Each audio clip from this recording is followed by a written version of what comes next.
So this is going to be tricky to show, but I did, you can kind of see right there. I had to build out this corner. I cut, well, crack my nail clear up here. So now that it's grown out some, you can see that little catch, like it's a little thicker over here on the right. And I had to wait for it to grow a little to do this, but it has a little catch right there. So I essentially want to go in and just gently, you can see it right there, that thickening, gently smooth that so it doesn't catch as it grows out.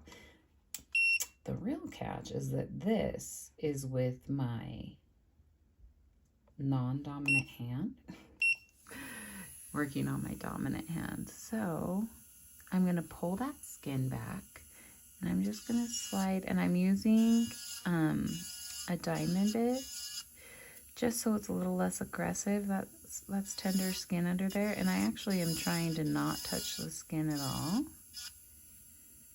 Oh yeah, I think we've almost got that smoothed out. So anytime you need to clean underneath a nail, you can totally do it, but if you're worried you're close to the skin at all, using a diamond bit is an extra way to have insurance that you're keeping your client and yourself a little safer.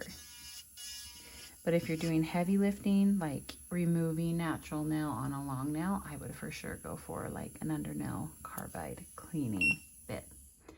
But no more catching. Fabulous.